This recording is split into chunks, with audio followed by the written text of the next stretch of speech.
Redmi Note 5 Pro के लिए Nusantara project का एंड्रॉइड 11 का अपडेट का वीडियो ऑलरेडी बना चुका हूँ, लेकिन एंड्रॉइड 10 वाला भी आया था। पिछला बिल्ड का नहीं बनाया था, जुलाई का लास्ट जो एंड्रॉइड 10 वाले का बनाया था जून का बनाया था, और वो आई बटन पे आपको मिल जाएगा। जुलाई का नहीं बनाया था, लेकिन फिर भी चेंजेस के मामले में काफ़ी टाइम से चेंजेस ना के बराबर ही हो रहा है, और यहाँ पे भी उसी तरीके से है।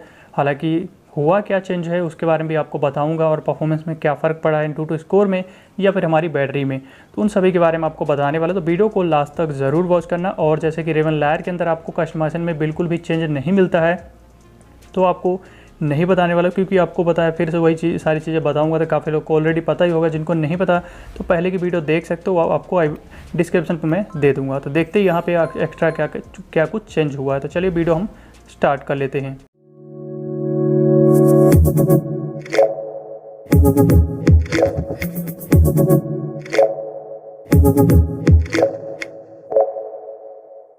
और जैसा कि नुसंतारा का LTS वर्जन है और एंड्रॉइड वर्जन 10 के साथ है 1.1 LTS ऑफिशियल, जैसे कि काफ़ी टाइम से ही हमें देखने को मिल रहा है। और यहाँ पे आपका सिक्योरिटी पैच 5 अगस्त 2021 का लेटेस्ट सिक्योरिटी पैच है। कर्नल एक्सटेंडेड का पहले वाला ही है, लेकिन ये अपडेटेड है पहले से, तो ये जो है अपडेटेड है। बाकी सेलिनक्स इन्फोर्सिंग है। वहीं आपका कास्ट जो कि बिल्कुल इस तरीके से काम कर रहा है पहले की तरह, तो यहाँ पे कोई दिक्कत नहीं है। नुसंतारा विंग्स की बात करें तो यहाँ पे आपको बिल्कुल भी चेंज नहीं मिलने वाला है। जैसा कि तो ये सारी चीज़ों के बारे में अगर आपको जानना है क्या चेंज हुआ था LTS के वर्जन में, तो डिस्क्रिप्शन में मिल जाएगा। लेकिन यहाँ पे आपका जैसे कि नुसंतारा पार्ट्स भी हो, तो यहाँ पे भी कोई चेंज नहीं है। बस यहाँ पे जो प्रॉब्लम थे वो अभी भी फिक्स नहीं हुए, तो उसके बारे में आपको बता दूँ। जैसे कि मैं यहाँ पे 3 फिंगर स्क्रीनशॉट कैप्चर किया, ये कैप्चर हो गया, ठीक है। लेकिन यहाँ पे एक चीज़ और आपको बता दूँ, यहाँ पे जैसे स्क्रीनशॉट टाइप पे जाके एक्सटेंड वाला अगर हम यहाँ पे सेलेक्ट करते हैं, यानी कि लॉन्ग स्क्रीनशॉट, तो आप यहाँ पे 3 फिंगर स्क्रीनशॉट पे आप देख सकते हो कुछ भी देखने को नहीं मिलता। वहीं अगर हम यहाँ पे बटन के थ्रू स्क्रीनशॉट कैप्चर करते हैं, volume down and power button को प्रेस करके, तो यहाँ पे जो है ये बिल्कुल आराम से कैप्चर कर ले रहा। तो ये प्रॉब्लम अभी भी हमें देखने को यहाँ पे मिल रही है। लॉन्ग स्क्रीनशॉट 3 फिंगर पे जो है काम नहीं कर रहा है, बटन के थ्रू अगर कैप्चर करते हैं तो काम कर रहा है। तो ये प्रॉब्लम अभी भी है। बाकी चेंजेस के मामले में तो कुछ भी चेंज नहीं हुआ है, जैसे कि आपको बताया था। ये सारी चीज़ें सेम रहेगी। एंड यहीं पे आपका ऐप एंड नोटिफिकेशन के अंदर भी कोई चेंज नहीं है। डिफ़ॉल्ट ऐप्स जो पहले मिलते थे वही सारी चीज़ें आपको मिल जाएगी। नुसंतारा लॉन्चर है जिसमें कोई भी चेंजेस नहीं मिलता। हालांकि एंड्रॉइड 11 में बाहर चेंज हुआ है, लेकिन यहाँ पे कोई चेंज नहीं है। एंड आपका यहाँ पे जैसे कि बैटरी की बात करें तो बैटरी से सेटिंग में कोई चेंज नहीं हुआ, लेकिन बैटरी की बात करूँ तो 2 आवर फुल ब्राइटनेस पे वीडियो प्ले करने के बाद 61% बैटरी हमें यहाँ पे देखने को मिली है। वहीं जो पिछला जून का जब वीडियो बनाया था तो उस टाइम पे हमें 63% बैटरी मिलती है, तो उसके मुकाबले अगर हम देखें तो थोड़ी सी डाउन ज़रूर हुई है बैटरी। एंड यहाँ पे आपका डिस्प्ले के अंदर भी कोई चेंज नहीं हुआ। ऑलवेज ऑन सारी चीज़ें वर्किंग मिल जाती। स्टाइल एंड वॉलपेपर्स के अंदर भी आपके क्लॉक स्टाइल जो मिलते थे मिल जाएंगे। वॉलपेपर भी आपके सेम ही है जैसा कि पहले देखने को मिलता था, तो यहाँ पे भी कोई चेंजेस हमें नहीं मिलता। और गेम ड्राइवर परफॉर्मेंस प्रेफरेंसेस ये सारी चीज़ें पहले से थी। एंड साउंड के अंदर भी आपको डायरेक्ट साउंड एनहांसर का अभी भी बग मिलता है, काम नहीं कर रहा है। और बाकी के ऑप्शन तो आपको सेम ही मिलेंगे। वहीं सिक्योरिटी में चलते हैं तो फिंगरप्रिंट और फेस अनलॉक और ऐप लॉकर मिल जाता है, जिसमें फिंगरप्रिंट आप देखोगे लॉक करते ही टैप करके तो अनलॉक नहीं होता, जैसे कि एंड्रॉइड 10 में है ये चीज़।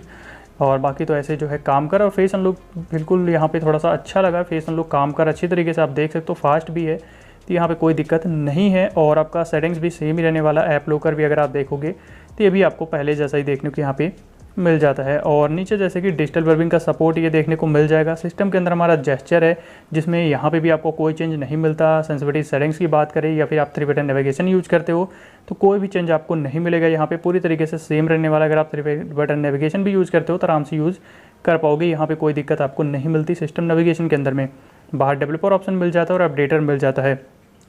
एंड यहाँ पे अगर हम बात करें टाइल्स को लेकर के, तो टाइल्स के अंदर भी आपको कोई चेंज नहीं मिलेगा। जितनी भी टाइल्स पहले मिलती थी वही सेम आपको टाइल्स अभी भी देखने को मिल जाती है। यहाँ पे कोई चेंजेस आपको नहीं मिलने वाला है। और आपका जो वॉल्यूम पैनल है ये भी बिल्कुल सेम है, और पर वॉल्यूम कंट्रोल जैसे कि मिल ही जाता है। एंड एडवांस रिस्टार्ट भी मिल जाता है। ऐप ओपनिंग भी अगर आप देखोगे तो ऐप ओपनिंग के अंदर थोड़ा सा यहाँ पे जो है डिले वाला इशू देखने को मिला था, टच इशू जो कि यहाँ पे देखने को मिलता था, तो ये चीज़ आपको अभी भी इसके अंदर मिलता है। और जैसे कि हम ओपन करते क्लोज करते तो आप देख रहे थे बैकग्राउंड ब्लैक हो जा रहा था हल्का सा, ये चीज़ अभी जो है ये दिक्कत एक देखने को मिलती है।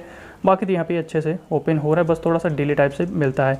और स्क्वायर कैमरे के अंदर जो प्रॉब्लम था वो अभी तक है, ये अभी भी फिक्स नहीं हुआ है, तो इसका बग मिल जाएगा। बाकी में तो फिलहाल कोई दिक्कत नहीं है। यहाँ पे डिवाइस वाटर मार्क हो ये बिल्कुल अच्छे से काम कर रहा है, पोर्ट्रेट मोड भी काम कर रहा है, और वीडियो क्वालिटी भी सेम ही रहने वाली है। तो यहाँ पे आप GCam अगर इंस्टॉल करते हो तो आराम से यूज़ कर पाओगे। GCam में कोई दिक्कत नहीं आता। वीडियो रिकॉर्डिंग हो या फिर पोर्ट्रेट मोड पिक्चर हो या फिर आप स्लो मोशन रिकॉर्ड करो, आराम से 8.1 GCam में इंस्टॉल कर पाओगे, यूज़ कर पाओगे।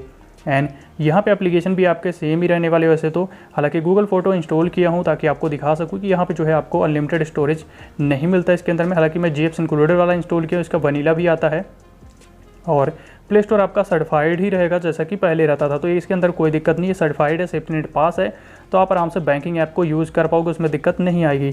और कॉलिंग के अंदर जैसे कि वोल्टी काम करता है, वीडियो कॉल भी काम कर रहा है, ब्लूटूथ ऑडियो आपका वो भी वर्किंग है बिल्कुल आपका, मीडिया एंड कॉलिंग दोनों पे ही। और अगर आपको कॉल रिकॉर्डिंग चाहिए तो जैसे कि इसका भी आपका वनीला एंड GFs आता है जैसे कि एंड्रॉइड 11 का, तो वो आप कर सकते हो वनीला वाला, तो उसके अंदर कॉल रिकॉर्डिंग मिल जाएगा। एंटूटू स्कोर भी अगर आप देखोगे तो 1,54,000 मिल जाता है, जो कि पिछला जो जून का किया था, जुलाई का नहीं किया था, जून का किया था, तो उस टाइम पे भी हमें 1,54,000 ही मिला था। तो स्कोर के मामले में भी कोई चेंज नहीं हुआ है। और यहाँ पे हमारा जो ग्राफिक है वो भी आपका सेम ही रहने वाला जैसे कि पहले हमें मिलता था, सेम है। तो यहाँ पे भी आपको चेंज वैसे तो देखने को नहीं मिलता, तो ये आपका सेम ही रहेगा। लेकिन अगर हम बात करें इसकी परफॉर्मेंस को लेकर के, तो आपका जो नुसंतारा के जितने भी आपको एंड्रॉइड 11 जो बिल्ड देखने को मिलते हैं उनसे आपको ज़रूर यहाँ पे बेटर परफॉर्मेंस देखने को मिल जाएगी। लेकिन यहाँ पे अगर हम बात करें LTS का जो फर्स्ट बिल्ड आया था, नुसंतारा LTS का फर्स्ट वाला जो LTS बिल्ड आया था, उसमें अभी तक फिलहाल मुझे LTS के पूरे बिल्ड में उसके अंदर जो परफॉर्मेंस थी वो अच्छी देखने को मिलती थी। हालांकि इसके अंदर भी आपको अच्छी मिल जाती, लेकिन उसके अंदर टच रिस्पॉन्स अभी जो है काफ़ी अच्छा था, जो कि यहाँ पे टच रिस्पॉन्स के मामले में हल्का फुल्का डिले आपको फील होता है इसके अंदर में। ये चीज़ ऐप ओपनिंग भी अगर आप करते हो तो उसके अंदर आपको मेन जो है पता चलता है, चीज़ टैप करने के जस्ट थोड़ी देर बाद कुछ एप्लीकेशन ओपन होते हैं, कुछ सेकंड मतलब हल्का सा डिले आपको फील होगा। ये चीज़ देखने को मिलता है। कुछ यूजर्स भी इस चीज़ को बताए थे, तो चीज़ भी यहाँ पे कवर की हूँ कि अभी भी आपको देखने को मिलेगा यहाँ पे चीज़। हालांकि LTS का जो फर्स्ट जैसे कि रिलीज़ हुआ था फर्स्ट बिल्ड LTS का, वो मुझे काफ़ी अच्छा लगा था और काफ़ी लोग कमेंट करके भी बताए थे कि वो वाला बिल्ड जो है काफ़ी अच्छा था। अगर नुसंतारा की बात करें एंड्रॉइड 10 की बिल्ड की, तो फर्स्ट LTS बिल्ड काफ़ी अच्छा था। बस यहाँ पे अभी फ़िलहाल चेंजेस के मामले में अगर आप देखोगे तो लगातार सभी में जो है सिर्फ आपका कर्नल अपडेट हो रहा है। एंड मेन जो है 2 चीज़ें आपकी होती हैं, कर्नल अपडेट और आपका सिक्योरिटी पैच अपडेट होता है। हालांकि चेंजेस के मामले में आपको ना के बराबर ही देखने को मिलता है। और बैटरी में जैसे कि हल्का फुल्का इधर उधर अप डाउन जो है फ़र्क पड़ता रहता है ये सारी चीज़ों के बारे में। और एंटूटू स्कोर भी आप देख सकते हो, जून का किया था, जुलाई का नहीं किया था, तो जून वाले से अगर मैं कंपेयर करूँ तो सिमिलर बिल्कुल 1,54,000 वहाँ पर भी था, और इसके अंदर भी 1,54,000 ही हमें एंटूटू स्कोर भी मिल जाता है। तो यहाँ पर भी आपका सब कुछ सेम ही देखने को मिलता है। तो बस जो चेंजेस थे मैं आपको यहाँ पे बता दिया हूँ। और अगर आपको वीडियो अच्छी लगी हो तो वीडियो को लाइक ज़रूर कर दीजिएगा। और अगर आप हमारे चैनल पे नए आए हैं तो चैनल को सब्सक्राइब कर लीजिए और बेल आइकन को प्रेस करके ऑल पे कर लीजिए, ताकि अगली वीडियो जब भी अपलोड करूँ उसकी नोटिफिकेशन आप सभी को मिल जाए। Thanks for watching.